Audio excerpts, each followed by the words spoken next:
one has also been pretty close matches. Even the top seed going to a game 5 up on the A match of winners round 1. Checking out the bracket at home, so I know it's going to be a good match, and it looks like the players are getting into it themselves, going to strike some stages here. Yeah, this Tezca pick is going to be really interesting coming out from Raydish. This is fully what I expected, at least from megD and Raydish's side. There wasn't a lot of information about what Clem and JetBean historically have played for their groupings, but in terms of megD and Raydish, they love to play up close, personal, and really just play such a brute force sort of game. Typically, though, we get to see the Caspian pick come out from Raydish, but that won't be the case. Excuse me.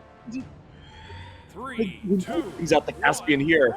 Very different scenario this time around, though, but still battle boots on both sides, reigning supreme in the beginning here, but neither one of red team have picked up a weapon. Yeah, and they're definitely going to need one soon. Raydish is such a force with those weapons, either the gauntlets or I'm sure the boots as well. Just such a force in offense, and you can see it right here already getting to the scrap, trying to fight for that center stage. Looks like red team kind of coming out on top. Coming out on top right now, JetBean, though, sending Raydish off the edge. A really good starter here, but up again, back into the air. JetBean and Clem, they've been grouping up together a lot more. I love their way of controlling the neutral game, Raydish being goaded to play off stage. Battle boots again, just trading damage back and forth. There's nothing really to write home about until that first recovery comes down and the Barraza pick comes out supreme. Now, I want to focus on that Barraza really quick because we mentioned this yesterday for South America and Europe in 2v2s, that a lot of the time, especially on series starting off on Apocalypse, we'll see this Barraza come out, have a really powerful first stock in game 1, then fizzle out, and eventually always swap away from the Barraza pick into a Bryn. So, do you think we're going to be seeing that going into this next game? I don't know. So far, there's a lot of comfortability with it. Clem looking really good, getting the hits where they matter, and honestly, the blasters taking up space really good in 2s as well. Look at that punish almost from half stage. Really good stuff. I don't think we're going to see the switch quite yet. Red team still looks pretty comfortable, and it's not too big of a lead for blue team. It's going to be... we have to keep a note on, though. Right. Raydish is possible. Oh. Absolutely. Wow, what a dodge. Good stuff from red team. Somehow it looked really, oh my god, really dangerous, but somehow the reversal, oh, jeez, it's already so tense. yeah, so tense. Raydish goes down for their second stock. They're down to their last. Oh, good spot dodge, though, avoiding JetBean's original attack, and Clem goes off stage. Raydish is holding for that ledge guard now. JetBean slides directly into the onus of Raydish, and there it is, a near double KO, but it's in the hands of the Chun-Li. megD making absolute work of the red team right now. They're down to their final stocks of game number 1. It was a very close call as everyone scoured their way down to that second stock, but now approaching the last, it's really the megD show. Yeah, this is definitely going to be the X factor here. Can megD continue to hold on to the stock? Raydish definitely doesn't want to get caught out too bad. It will definitely change the pace of the match here. That is a dangerous spot to be in. Red team, really good stage control right now. Moving to the platform. And what an extension. Oh. megD still with the ledge guard. Great ground pound after the down air, sending them away. The side air solidifying game number 1. The entirety of that last game had to do with megD. I love the ground and control that we had Raydish come out, but megD was the one to really initiate a lot of these fights and then end the fights, especially with that offstage play. I mean, even the replays, the weapon throw at the end there, that final down air into a ground pound, into a finale side air to solidify that final stock against Clem. Really the cream de la creme that you're looking for when it comes to these 2v2s, and I didn't get the opportunity to see if there were any legend swaps at all, AG, going into game number 2. No, but we're running it right back. No Bryn? No, not quite yet. We still may see it later, but right now we're going to go right back to it. And real quick, I wanted to highlight how strong megD was on holding the ledge in that last interaction, forcing, one player just to face this huge hitbox with the ground pound with the spear, the other player trying to recover high, and then Raydish was right there to catch with a big punish, and it just led to a pretty flashy finish to game 1, but still, all things considered, a pretty close game going into game 2. Maybe just some micro adjustments to be made. No big legend swaps quite yet in this set. Jeez, they are going right to it. Yeah, absolutely. No time to waste whatsoever. Clem does start off with that early axe, though, has yet to find a single hit with it. Everyone on blue team dodging and weaving away, especially from the pressure that Jet Bean's trying to bring out. Finally, though, Jet Bean's able to do something. It's Clem on the other side, still attempting to struggle, but Cider comes by, sends Raydish way too far below, straight to the blast zone. A bit of a misinput there from Raydish. Early punish is so strong, and megD had such a strong game number 1. Starting off on a major back heel. Yeah, megD, kind of the stock tank in that first game, but then going down to 4 or 5 really good options from Clem with the extended edge guard. Now blue team trying to fight back, but not a lot of damage on red team quite yet. Oh, wow, just really good stage control. Love the pressure. Loving what megD's bringing out there. Good neutral. Sends Clem away for that first stock. Jet Bean's still going to be a big issue for blue team, though. A lot of team-wide damage, as I say, then the Tezgafig brings it away. Great spot dodge from Raydish again, keeping the fire going. Clem's in the air, playing the evasion game now, looking for a perfect opportunity to get some chip damage against megD. Wow. megD has to be target number 1 for the second game if red team wants to even up the series scoreline. Oh, and I think we're seeing that right now. Really good vertical pressure from Clem, and then the horizontal pressure coming in from Jet Bean. Looking really good so far. I love all of that offense. Yeah, this offense playing into a little bit more of a poor performance defense coming up from Raydish and company, down to their final stock. Red team, though, like you said, those micro adjustments that have occurred between games number 1 and 2 are so strong. Like we said for South America, a symbiotic being coming down. There's always the follow-up from one player or another, and it's forcing Raydish and megD to play these 1v1s. Raydish, though, trying to stay above water. Only that singular stock left, nearing the orange amount of health. It's up now to these gauntlets, the double gauntlets for blue team to field something out here, but these blasters have been simply too strong. There we go, the recovery goes into the sky, but keep in mind, both the red team, they still have that extra stock to spare. They have that buffer room. megD can't afford that right now as they engage back into Jet Bean, who falls to their last. Oh, wow, but that was a really good sort of stall there with the blaster combo and the team damage, but Raydish sneaking in the stock. Really good stuff. A even game depending on who you ask, but oh wow, this is huge. A lot of damage there too. Yeah, really impressed with these setups here coming out from both teams. Raydish taking that grounded control again, just barely gets away from Jet Bean, trying to find that setup to knock down Raydish for the final stock. Instead though, megD forced away to the far left side of the stage. It's up to Raydish now to help out megD, ensure that neither one of them go down yet. It's going to spell doom and gloom if either one of them do so. Raydish falls and megD, forced to the ledge, barely gets back onto the platform. The spear, the only thing helping megD out here. It's not impossible just yet. The team damage was there, but not enough to send anybody away except for megD. We got ourselves a tied series. And I love the confidence that we saw from Red Team going into that game 2. It was a shaky game 1, and you know, you were thinking too, are we going to see any sort of big adjustments at the Legend Select? But no, they just got it together. They had the unified front of offense that was just a little too overwhelming for Blue Team, you know, as opposed to game 1 when they were a little more comfortable. And it was, you know, lasting just long enough. We saw Blue Team start to make adjustments. I think it was just too little too late, but we definitely may still see it in the rest of the set. And look at those gauntlets. Just big damage coming in from megD. But if you look over on the right side, there's even more damage coming in from Red Team. Those team combos really just tacked on the damage so quickly, and it's just so very much like it's so damaging. I can't even stress it. Yeah, now going into game number 3, no legend swaps, 3 games, 3 different stages that have been brought up. This time it's going to be Demon. This one might fare Blue Team a little bit more just because they have a wide, expansive range, but honestly speaking, really Clem is the only big difference here in terms of legends and, well, the weapons that are being brought out. This axe, so different from anything else being brought into the server here that really, if we want to say game number 1 was on the onus of megD, I feel like Clem needs to shine here with these blasters in order to get those upwards verticalities and ensuring that Raydish might be able to go down here off that side air. Nice.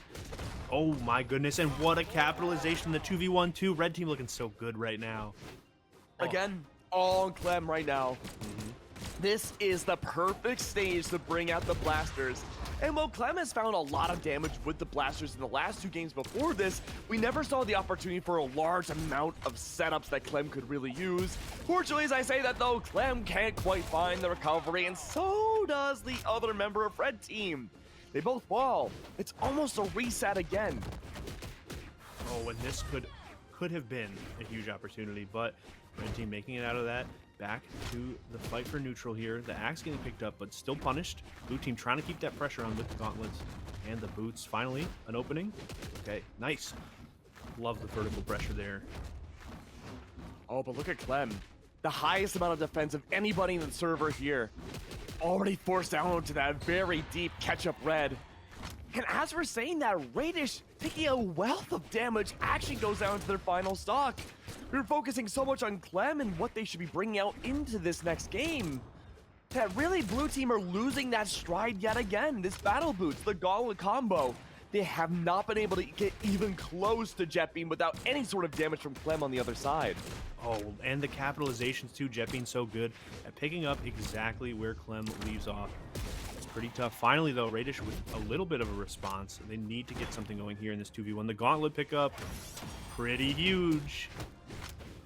megD, relatively silent this game, has had a lot of, silent impact, of course, as I say that megD does fall.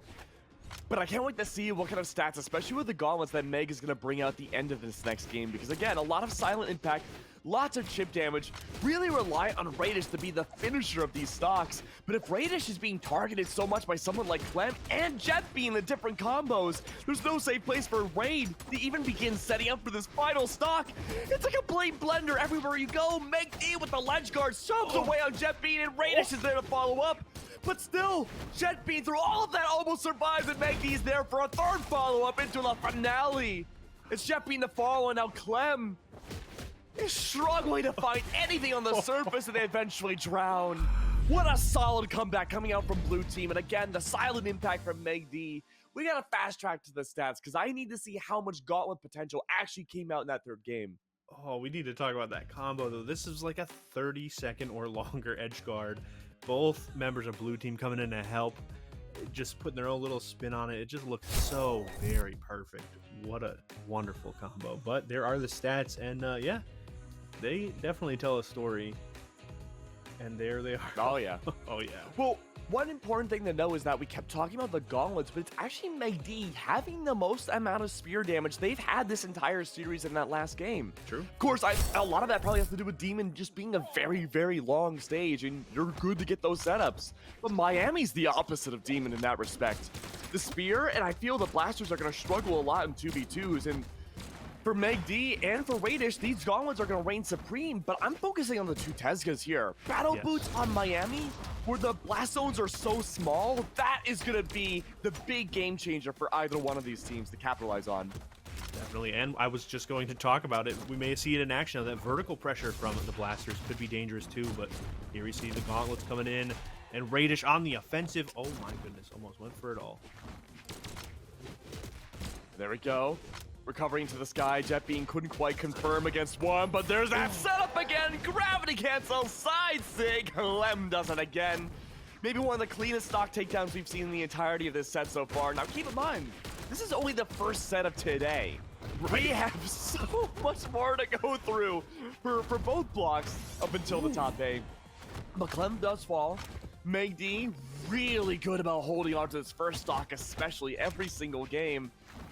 But the opposite side of that, though, AG, is that Raydish is suffering. Yes. They are almost down to their final stock, and if megD can't be there to help out and maybe take some of that damage away from Raydish, we're looking at a lopsided endgame.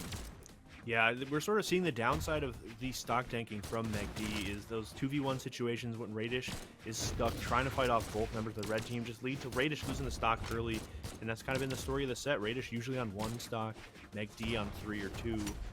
It turns into a really weird dynamic for the match of who has to go in and try and get those openings in neutral, but you don't want to get punished either because all of a sudden, one straight hit and you're off the stage. Speaking of those straight hits, though, megD finds a great side air directly into the verticality of Raydish to send them away. Jet Beam's down to their final stock, and Clem soon to follow. A suplex comes by. Everyone's exploding any which way. The Tezca on Tezca comes back once again. It's up to megD now to be the last one with that second stock. Talked about how well these stocks have been fermenting for megD. But again, we're looking at so many instances where Raydish is just stuck directly in the middle of these 2v1s. Right. It's just a tale as old as all, 3 of the games we've seen so far. megD holding on to the stocks, but then these situations happen. megD launched off of the stage, and Raydish having to fight for that 2v1. Okay, go back to neutral here. And maybe trying to put the pressure on Raydish, but right now megD is just in there scrap. Yeah, look at Raydish backing away, allowing megD to play a little bit more hostile, a little bit more aggressive than before. But at the very least, if megD does go down, it's an even game, essentially, with the stocks. megD just needs to gather a weapon at this point, and then they can both go extremely aggressive in this final instance. Spear's out, though. Only good for the ground pound. JetBean's there for the follow-up, and everyone trying to follow up off of each other. An endless conga line of destructiveness. So true. What a good metaphor. And Raydish, unfortunately, at the end of the conga line there, launched up, but megD with a big response. Big gauntlet combo here to open up the stage for red team. Big swing and a miss, though. All right, back to center stage. It's red.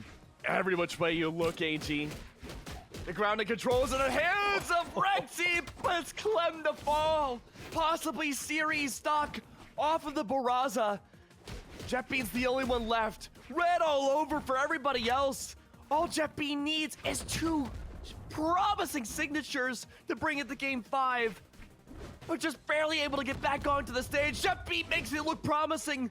Raydish so far off stage, makes it twice over the 1v1. Brings it back again. Double gauntlet, a boxing match is out. Weapon throw doesn't connect, the boots are out. If the fist don't work, maybe your feet will. megD tries to make their way over the double recovery. Tezca brings it to game 5. Unbelievable. JetBean. Oh my goodness.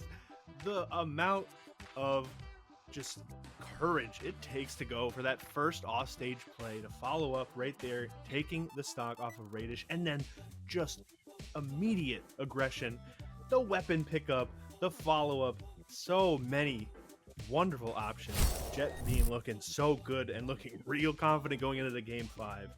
And look at that damage. I know, the damage is so impressive. Everyone in this server has had their time to shine with their clutch moments. And now we're going to game 5. Now, normally when you and I are casting, it's going to be in the elimination bracket. This time it's not so much the case.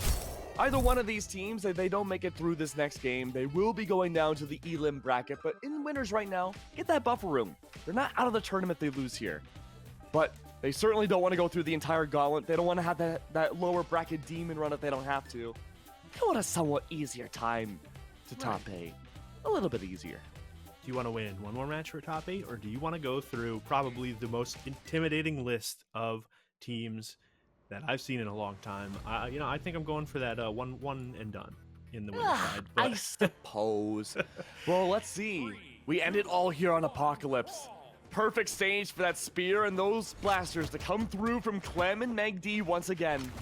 The battle boosts, the gauntlets, tested over and over again this series. We already know what impact they can bring out, and this is the perfect stage to have those elevate as well. A great setup early on for the blue team there. JetBean taking a wealth of damage. Clem there to follow with a reversal. Again, JetBean off of a heater of game number 4. Continues it on with Raydish falling first. Really good stuff. That has been the story of the set. Raydish going down a little too soon. And now megD trying to respond, but it's a big opportunity for red team to put that pressure on in the 2v1. Really good stuff. I love the aggression. Red team just not letting up. Right, no, why would they? Yeah, right. It's working. It's working wonders. Oh, megD, so good about holding on to that first stock. Maybe the fastest this whole series that they've fallen. I want to put your attention over to Clem, though. Only up until now has Clem reached into deep orange on that first stock. Up until then, the highest amount of defense in the entire lobby. Still holding on true, completely controlling the neutral game, ensuring that no blue team can get by without being shot a few times. Wow. Really good for the setup again. Helping stifle the momentum for Raydish. JetBean preparing the setup, can't find the recovery and gets sent across the stage. Oh. all to make it back, just to get knocked right back down. megD with another stock, and Raydish coming in, evening it up. That's a lot of damage on Raydish, but we've seen megD take the point, play defensive before. We may just have to see it again if they're going to want to move on in the winner's side. Props to the blue team, though, for the tempo setting. Yeah. They've taken the game and completely exploded it down. Besides Raydish. Raydish on their series stock here. Regardless of what happens, if they win or lose. Game number 5, there's no more left between these 4 players. But they've controlled that tempo. They've made things so slow, AG. They're trying to make sure that Clem and JetBeam have to be very calculating, very verbose about what their moves will be, but Meg, all down to the same. Their final stock. Those blasters have been phenomenal, and they still are putting on some plays as well. Look at Clem with the pressure and just so many good defensive reads, too. Love to see it. megD trying to make something happen, though, on the left side here. Big. That's huge. Oh. JetBeam. The only one left with 2 stocks. The great setup. Jet controls the neutral. They go off stage. megD left on an island. Clem is there trying to end this all right now. The recovery doesn't connect, and JetBeam there waiting for megD to land, but Raydish on the other side reciprocates with a response. Everyone now down to the final stock. What a great way to start North America today. But it's up to this. megD dancing with the devil right now. Bopping around, making sure they can evade every single move, but no Raydish. Team damage against megD, not now of all times. The setup was there, but Raydish couldn't act on it. The damage was already applied. JetBeam finally picking up some gauntlets, trying to put the pressure on. Raydish is turning it up, though, in this last stock. So many good options here, but it's really tough. You cannot make any mistakes here, especially in twos. That one dodge read. Oh, my goodness, JetBeam. Look, JetBeam did the same exact clutch last game on number 4. megD has to do the same. It's either this or the lower bracket now for megD, but the sider from Clem gonna clutch it up. What a great turnaround from the red team. JetBeam and Clem, they had such a slow start this series, but they turned it around by just upping the tempo, playing closer to each other, and really capitalizing on every single instance they could of damage. And I gotta say, the clutch in game 4 from JetBeam and the consistent amount of pressure that the blasters that Clem had brought out was so impressive, and I can't wait to see what they can bring forwards if they make it to top 8. That is definitely the story of the set. JetBeam has got to feel good going in to the rest of the tournament, because it was just some perfect play that kept them alive and kept them in the winner side of things. And I'm just so blown away. Absolutely. It looked pretty grim, but so many brave choices that turned into correct choices from JetBeam kept them going, and they really brought that momentum into game 5. And